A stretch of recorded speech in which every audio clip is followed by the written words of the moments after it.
All right, this is Len Nevin with Loyalty Home Group at EXP Realty. It is the beginning of March, so I want to take a few minutes and just go over what's happening in the real estate market. So we're going to look back at the first couple months. So we've gone through January, we've gone through February, and now we're merging into March, and we're already 6 days in, so there's already some stuff happening. So I just want to kind of go over everything with you and just show you a little bit, like I said, about what's happening.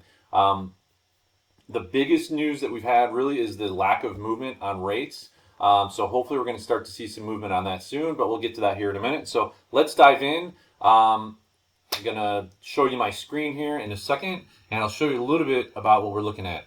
All right. So what you're seeing here, this is on my website. So len.loyaltyhomegroup.com/monthly market update. So this is live data, right? So you could visit this today, tomorrow, next week, and it's going to always be live data.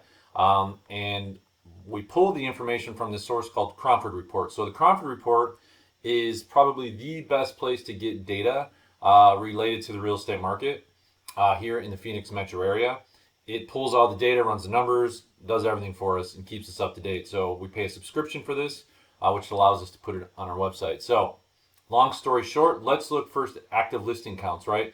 So what you see is a snapshot of the last 12 months. And so if you go back to like right here, this was February 1st of 2023. And what we saw was a downtrend in available homes. And then right around the July-August timeframe, you saw that start to increase. That's what we would call traditional real estate. Just lower inventory, go back up in the fall. So more buyers in the spring, less buyers in the summer and fall, and that's why you saw that. And then we started to kind of peak right around November, and we started to see that inventory dropping again, which traditionally does.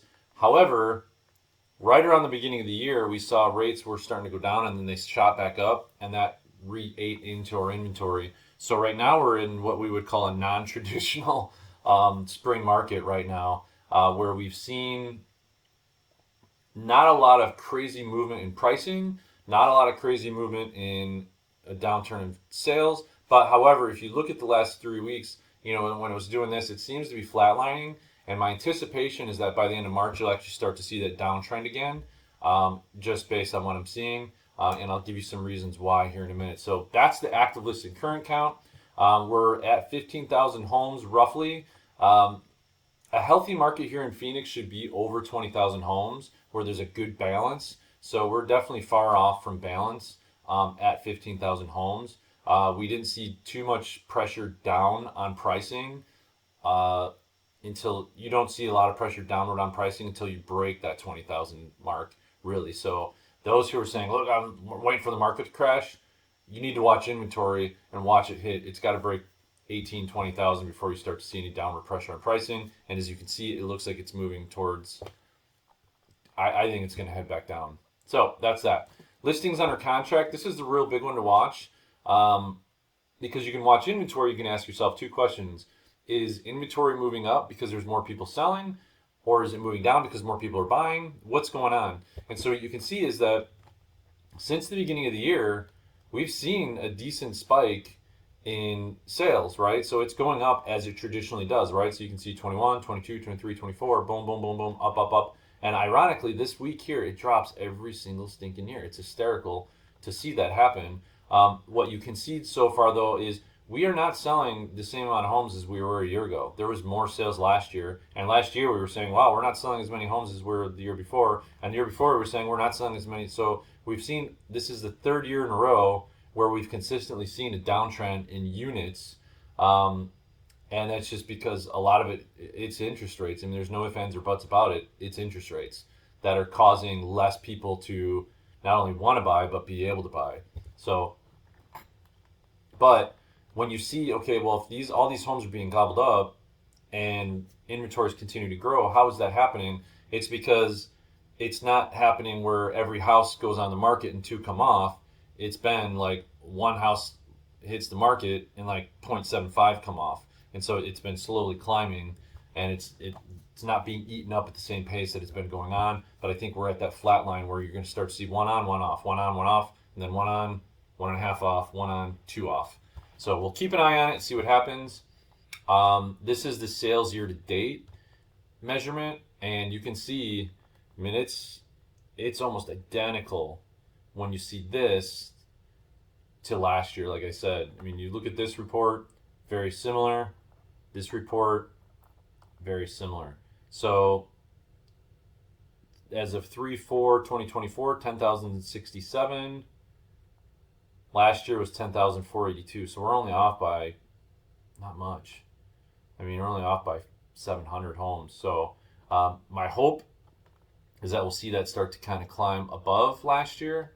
And my guess is it'll be somewhere in between last year and the year before. We're not going to break this 81,000, I don't think. We'll probably be in like the 74, 75. That's my guess. So click it, save it, open it up on January 5th, and we'll see if I'm right. What is this gateway timeout? Oh, I'll have to find that report. Anyways, that's bizarro. I'll have to fix that later. All right, so now we're in the month supply of inventory section here, right? And so as you can see from looking at this graph, it's kind of like a roller coaster, right? It goes up, goes down, goes up, goes down, goes up, goes down. And it's a big snapshot, right? We can go all the way back to January of 2011 to take a look at this thing. And, you can see some of these big dips and valleys and where inventory goes up and down. So we're no longer, like, we're not in any of this territory. And in 2013, 2014, I would say these were healthy markets.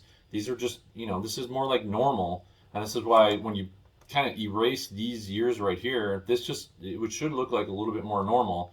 And really the other big news on this is that since the middle of last year, we just watched the days of supply of inventory went from basically 1.5 months, or a little less than a month and a half, and shot up to 3.5 months. And we're just starting to see that come back down here over the last couple of weeks. And this is why I believe that we're going to start to see inventory drop and start to do this, is because that's starting to be going on. So one on, one off, one on, one off is starting to happen. And we're starting to see a little bit of the verification of that right here in what you're seeing. Now, the big news is interest rates. I'm going to see if I can open up here the Freddie Mac website here. And so let's just move this over. All right. So mortgage rates, they're saying right now that the average, so remember when you post this stuff, this is not the average mortgage rate that you could get, right? You could get better, you could get worse. This just means this is the average rate that was quoted and locked over the last 7 days. And so what we've seen is, you look at the inventory, it's kind of like almost a match, right? So inventory is dropping, inventory is growing. Now it's starting to flatten off. But what we saw over the last couple of weeks is, we got all the way down to, or we got all the way up to at one point, almost, like it says here, 8%, dropped down to in the mid sixes. And then since really the beginning of February, it's just been climb. And we went from 6.9 a week, 22nd, to last Thursday was at 6.94. Now, this is a week ago of tomorrow. So it'll be interesting to see where this goes on tomorrow, because what I anticipate is I've been watching the 10-year Treasury. So if you look at this,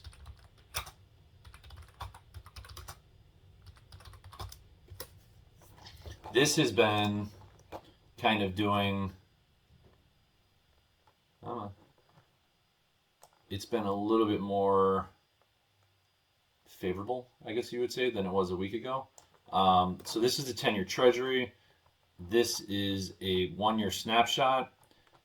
So if we go into a 5-day snapshot, you can see that a week ago we were sitting right around here, and it's been kind of like dipping its way down, and right now it's sitting at this 4.1, and a week ago, or 5 days ago, was 4.3. So if you take the 1 month, you'll look at it, this is where, what was that, the 26th. So so we've seen this over the last week is this. So my anticipation is that when we see the average mortgage rate next week, it'll probably be back down to like that the 6.9, and hopefully we're working our way back towards, closer to the mid six, lower six territory.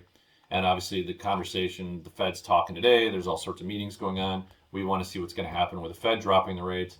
Everybody's anticipating that they're not going to do anything with the rate. They're going to leave it alone in March, and maybe come the next meeting in the future, maybe even like midsummer is when they'll start to really drop rates because there's, they just want to keep things kind of under control. So that's where we're at. This is your monthly market update. If you have any questions about any of this information, please reach out. Be happy to answer any questions that you have. Like I said, this is Len Nevin. If you like this information, if you like these reports, if you want to know what's going on, like, subscribe, and of course ring that bell for really just to keep up to date on everything that I post on this channel. I really love putting this kind of stuff out there and kind of hopefully translating a lot of realtor-ese or a lot of this data into layman's terms, and just kind of explaining it like a normal person would. Hopefully that makes sense to you, and if not, please reach out. I'd be happy to also run specifics on your personal home. So reach out to me as well and say, hey, this is my address. This is what how much is it really worth? Zillow says it's worth this. What's it really worth? Let's just be honest. 99% of the time, Zillow is wrong. However, sometimes they're close. So we just don't know, and I'd be happy to make that adjustment for you. So thanks again for watching. We'll catch you next time.